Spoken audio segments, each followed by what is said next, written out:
出差20天回来，家里却没有女儿的身影，我慌了。这种死劲让我的不安瞬间放大，一股寒意从脚底直冲天灵盖。小雨！我转身疯了一样冲进自己的卧室、卫生间、厨房，可哪里都没有小雨的身影。最后在客厅的角落找到了小雨，小雨的头顶光秃秃的，在灯光下泛着青白色的刺眼的光泽，曾经柔软顺滑，被我每天精心梳理的黑发全都不见了，只剩下一个突兀又残忍的光头。看着我，宝贝，让妈妈看看你。小雨，宝贝，怎么了？告诉妈妈。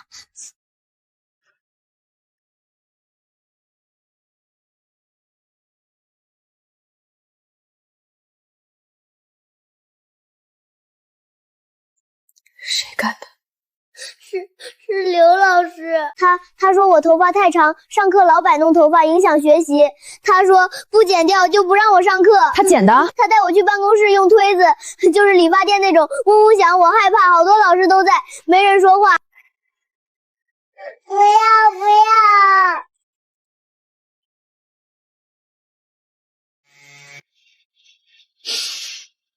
妈妈。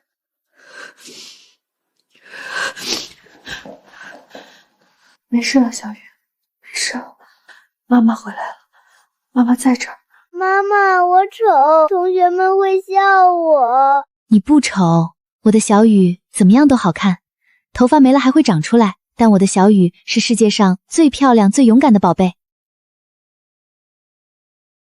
我轻轻把小雨放回小床，盖好被子，坐在床边看了她很久。随后，我悄无声息地走出房间，轻轻带上门。随后我走进书房，打开了一个上锁的抽屉，里面有一个扁平的皮质工具箱，那是我已故的丈夫留下的。他生前是个手艺很好的发型师，小雨小时候的头发都是他亲手打理的。我点开班级微信群，找到刘老师的微信，头像是刘老师的艺术照，一头精心打理的卷发。最新一条朋友圈，刘老师在高档美发沙龙做头发。我拨通了校长的电话。这么晚打电话给我干什么？我明天一早就来学校，希望校长和那位刘老师都在。随后我拿出里面最薄最锋利的一把剃刀，刀片闪着冰冷的寒光。我又找出一块磨刀石，接了小半碗水，坐在餐桌前，就着窗外透进来的微光，开始慢慢磨刀。我答应小雨不会再让任何人欺负她，明天我会带着这把磨好的刀去学校见刘老师。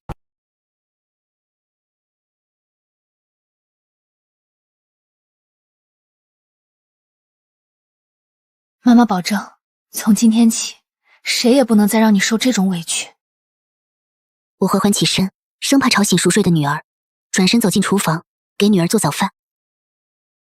这早饭是给女儿的温暖，也是我给自己的底气。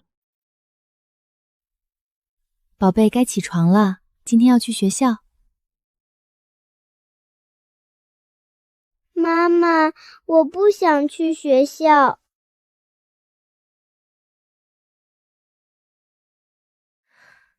小雨，看着我。你听妈妈说，第一，你没有做错任何事，错的是那个擅自剪掉你头发的老师，是他犯了不可原谅的错误。第二，头发没了可以再长，但你的勇气、你的笑容、你心里那个快乐的小雨，不能因为别人的错误就躲起来，你越躲，欺负你的人就越得意。第三，今天妈妈陪你去学校，妈妈会一直陪着你。我要让所有人知道，我林薇的女儿不是谁都可以欺负的。我要让那个伤害你的人付出代价。小雨愣愣地看着母亲，妈妈浑身散发着一种令人安心的强大气场，那气场驱散了她心底的一部分恐惧。妈妈，你会怎么做？做该做的事。现在起床、洗漱、吃饭，我们需要吃饱才有力气。餐桌前，小雨低着头，沉默不语，小口小口地喝着粥，眼神里依旧带着一丝不安。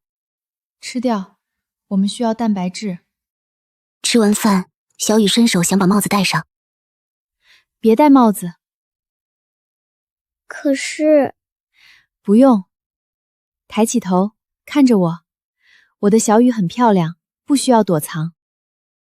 我帮小雨整理了一下衣领，退后一步，仔细端详着女儿。走吧。去学校的路上，我开着车，小雨坐在副驾驶座上，眼神里的不安丝毫没有减少。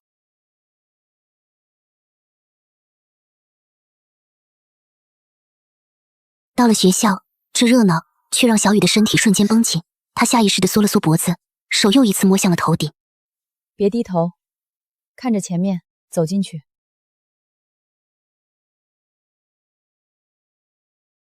我下了车，最终小雨在我的鼓励下，牵着我的手一起进了学校。进了学校，窃窃私语声像潮水般从四面八方涌来。看那个女孩，天啊，她的头发是生病了吗？化疗？走进校门，穿过前庭，来到教学楼前的大操场。操场上已经聚集了不少班级，学生们穿着整齐的校服，正在整队，准备举行每周一的升旗仪式。嘈杂的口令声、嬉笑声、说话声混成一片，充满了校园的活力。可这份活力却并没有冲散我心里的怒火。我寻找着那个伤害女儿的人，刘老师。很快我就找到了。3年2班，排头对齐，不要交头接耳。小雨，你去那边的树下等妈妈好吗？乖。安顿好女儿，我径直向主席台走去。最先反应过来的是校长。这位家长您好，现在马上要举行升旗仪式了，您有什么事儿吗？我们可以先去办公室。我找刘老师。校长脸上的笑容瞬间僵住。刘老师正在主持升旗仪式，非常重要。您看，要不您先去我办公室坐坐，等仪式结束。让开！校长伸出的手僵在半空，脸色一阵红一阵白，尴尬又难堪。他当了这么多年校长，还从未被一个家长用这样的眼神、这样的语气对待过。我没有理会身后的骚动，没有理会校长的难堪，踏上了通往主席台的台阶。主席台上的刘老师也终于注意到了我。那位家长，现在是学校重要的集体活动时间，请你立刻离开操场，不要影响正常秩序。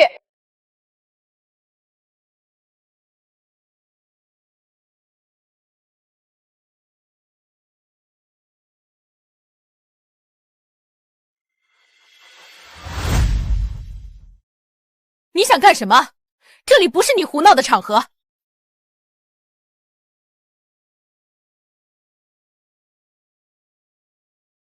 我警告你，不要乱来！保安，保安呢？我先拿出女儿的水晶球。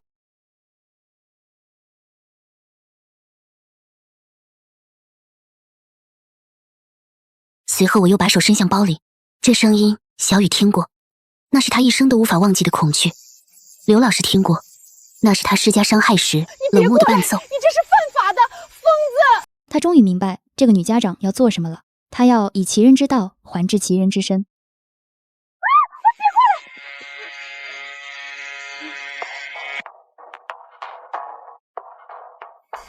那么，刘老师，你觉得你的头发，你精心护理、引以为傲的头发，会不会也影响你教书育人？放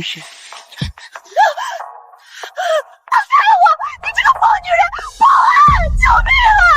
都别动！谁再上前一步，我就不保证这推子会不会划破他的头皮，或者戳进他的眼睛。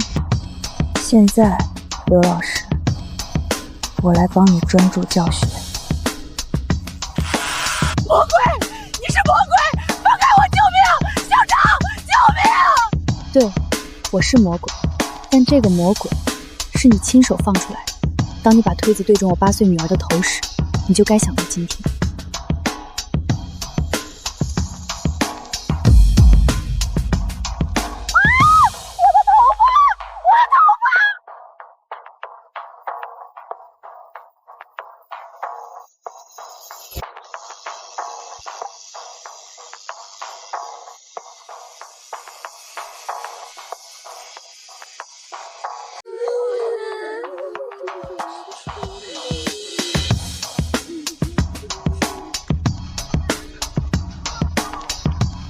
快报警！学校有人行凶！对，快点来！你会坐牢的，你一定会坐牢的！我要告你，我要让你付出代价！我知道，但在那之前，你的脑袋会变得和我女儿一样光亮。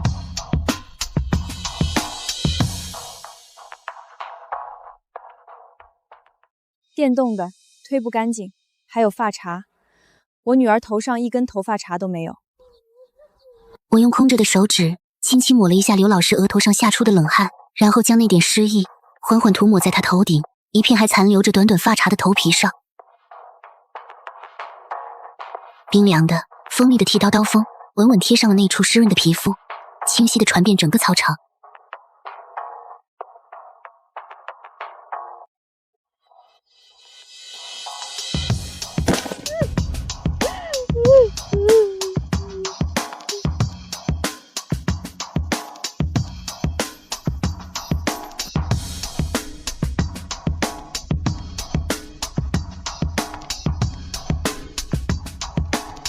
各位老师，各位同学，我叫林薇，是2年级3班林雨同学的母亲。我也是一名拳击教练。20天前，我因为工作出差，过去的20天里，我每天晚上都和我的女儿小雨视频。我问她：“宝贝，你今天过得好上？”她说：“没有，妈妈，我没事儿。”她是懂事的孩子，所以她什么都不说。她把所有的恐惧和委屈一个人默默承受，连哭都不敢大声哭。昨天晚上，我回家了，我打开门，我看到我的女儿，我刚刚8岁的女儿被人剃了一个光头。她像一只瘦尖的小兽，缩在阳台的角落里，不敢见我，不敢抬头，连哭都只能捂着嘴偷偷的哭。就是这位你们尊敬的优秀的刘老师，以头发太长影响学习为理由，在教师办公室当着其他老师的面，亲手用推子给我的女儿剃成了这个样子。她才8岁，她只是个8岁的孩子，她不懂什么是规矩，不懂什么是影响学习。她只知道她的头发没了，她变得不好看了，她会被同学们嘲笑，她会害怕，会自卑。我没有读过很多书，不懂那些高深的教育理论，我只懂得一个最朴素的道理。这个道理是我在拳击台上学会的，以眼还眼，以牙还牙。你让我女儿承受了什么，我就让你就量脚，10倍、100倍的体会。今天我把话放在这里，以后在这个学校，谁敢再动我女儿一根头发，谁敢再让她掉一滴眼泪，不管他是老师，是校长，还是天王老子，我林薇下次带来的就绝对不只是剃刀了。惩罚完刘老师，我回去找小雨。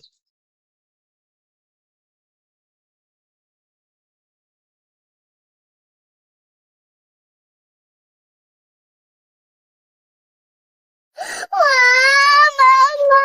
妈！这时，一阵刺耳的警笛声出现。同志，就是她，就是这个疯女人，光天化日之下行凶伤人，把我们老师弄成那样，快把她抓起来，快！他的目光扫过刘老师那颗光溜溜的脑袋上时，眉头重重地拧了起来，眼底闪过一丝诧异和凝重。他朝我走来，给我戴上了手铐。我对小雨说：“不要担心，妈妈很快就会回来的。”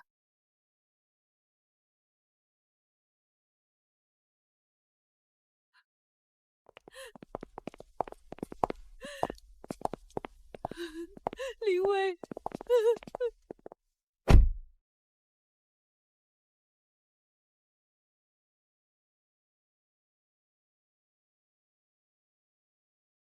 何必呢？有什么事情不能好好说，非要闹到这一步？你这是故意伤害，情节不算轻，是要负法律责任的。你有没有想过，你进去了，你女儿怎么办？法律，同志，法律讲程序，讲证据，讲道理。可我要问你，法律能让我女儿被剃掉的头发一夜之间长回来吗？法律能抹去她被按在椅子上被推子剃头时心里留下的那道疤吗？我要的不是道理，我要的是公平。到了所里，我的律师来了。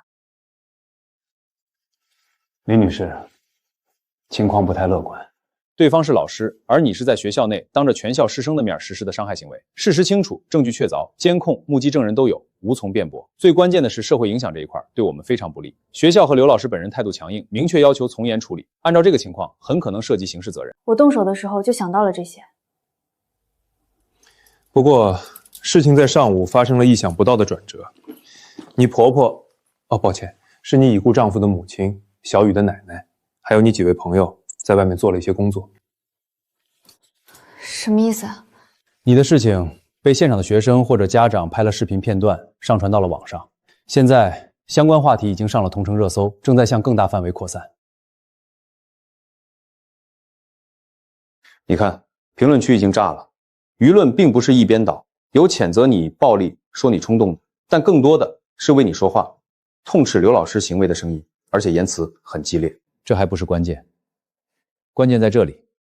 从今天上午开始，陆续有自称是刘老师现在或以前教过的学生的家长，通过各种渠道联系媒体，或者直接在相关新闻下留言，实名或匿名举报刘老师长期存在不当教育行为。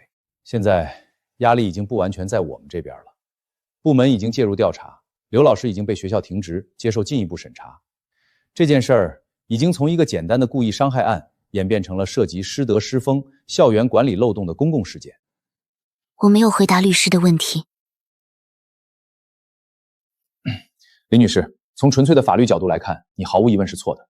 但从道义和现实层面看，舆论的支持、刘老师的不当行为都可能会成为法庭量刑时的重要考量因素。我们现在需要拿到刘老师和学校那边的谅解书，有了这份谅解书，我们才能尽快回到小雨身边。小雨怎么样？她还好吗？你女儿很好，已经被她奶奶接回家了，一直在陪着小雨。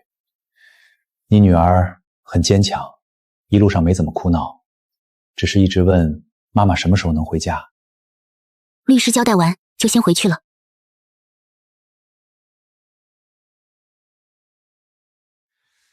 林女士，有好消息，刘老师和学校那边松口了。什么条件？他们同意出具谅解书，前提是你公开书面道歉，并且赔偿刘老师一定的精神损失和名誉损失。赔偿数额我们可以谈，应该不会太高，但公开道歉是他们的底线。道歉？是的，书面道歉，并且在双方调解时，刘老师也向你们道歉。他们那边也清楚，刘老师本身有很大问题，所以也同意道歉，想尽快平息这件事儿，减少对学校的影响。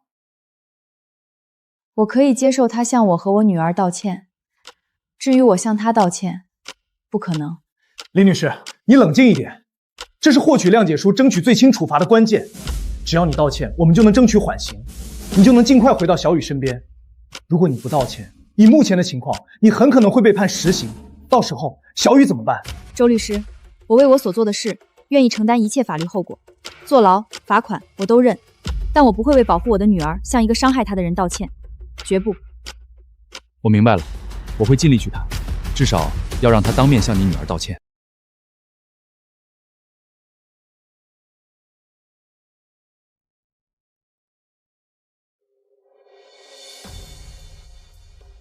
好了，双方都到齐了，今天主要是协商道歉和谅解事宜。刘老师，你先表态。对不起。大声点，对着孩子说，你当初剃我孙女头发的时候不是挺威风吗？现在装什么懦弱？林雨同学，老师对不起你，老师错了，老师不该那样对你，老师向你道歉，请你原谅老师。林女士，您看，刘老师已经认识到错误了，也诚恳道歉了，孩子也接受了，这事儿就到此为止，好不好？可以签面解书律书了。这意味着我不必真的被关进监狱，但在此后的6个月内，我必须接受社区矫正机构的监管，严格遵守各项监管规定。6个月的监管期很快就过了。